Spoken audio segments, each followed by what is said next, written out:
যেদিন মাছ মাংস কোনোটাই খেতে ইচ্ছে করে না সেদিন হাতে মেখে এই মজার রান্নাটা করি। এটা খেতে এতটাই মজা যে এক পদে সবাই খুশি।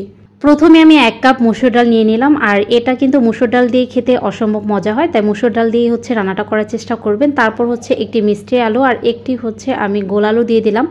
তবে আজকে আলু ছিল না, সেজন্য গোল আলু একটা দিয়েছি আর মিষ্টি আলু দিয়ে করেছি। এটা খেতেও কিন্তু অসম্ভব মজা হয়েছিল। এখন হাত দিয়ে ভালো মতো কচলিয়ে কয়েকবার পানি চেঞ্জ করে ধুয়ে নিয়েছি। তারপর দিয়ে দিলাম কিছুটা কাঁচামরিচ ফালি আর পেঁয়াজ কুচি। তারপর দিয়ে দিচ্ছি 1 চা চামচ রসুন বাটা, 1 চা চামচ আদা বাটা আর 1 চা চামচ দিয়ে দিচ্ছি হলুদ গুঁড়া, 1 চা চামচ দিয়ে দিচ্ছি মরিচ গুঁড়া, হাফ চা চামচ দিয়ে দিচ্ছি ধনিয়া গুঁড়া আর হাফ চা চামচের একটু কম দিয়ে দিচ্ছি জিরা গুঁড়া আর স্বাদ মতো দিয়ে দিচ্ছি লবণ।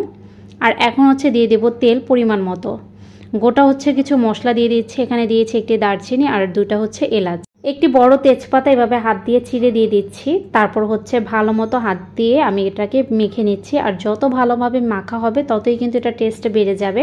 যে কোনো রান্না আপনি হাত দিয়ে এভাবে যদি মেখে রান্নাটা করেন তাহলে কিন্তু সেই রান্নাটার টেস্ট দ্বিগুণ বেড়ে যায়। আর মশলাগুলো সেই রান্নার তরকারির মধ্যে ভালো মতো ঢুকতে পারে। সেমভাবেই আমি মসুর ডাল আর আলুর মধ্যে যাতে করে ভালো মতো মশলাগুলো লাগতে পারে সেজন্য মেখে নিয়েছি।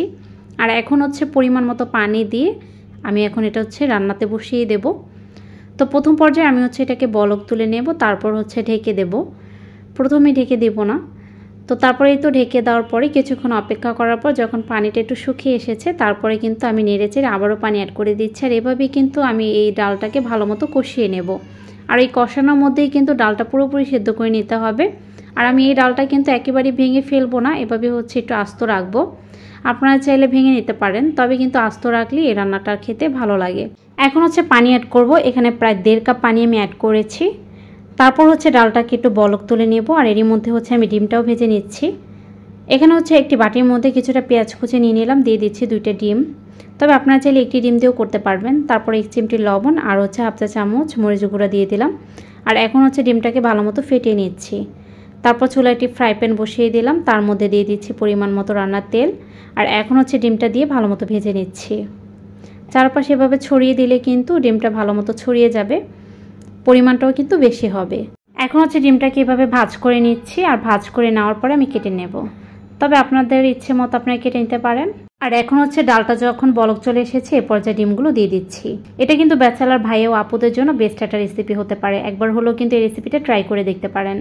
যেদিন ঘরে বাজার থাকবে না সেদিনও কিন্তু এই রান্নাটা করে নিতে পারেন। বাচ্চা থেকে বড়রা সবাই খুব পছন্দ করবে। আর এক পদে কিন্তু প্লেট পুরো খালি হয়ে যাবে। আশা করছি বড় মতো রেসিপি ভালো লেগেছে। আর উঠিয়ে নেওয়ার আগে কিন্তু আমি কিছুটা ভাজা জিরা দিয়ে দিলাম। এখন নেড়েচেড়ে নামিয়ে নেব। রেসিপি ভালো লাগলে আমার পেজটাকে ফলো দিয়ে আমার পাশেই থাকবেন। আজ এখানেই বিদায় নিচ্ছি। আল্লাহ হাফেজ।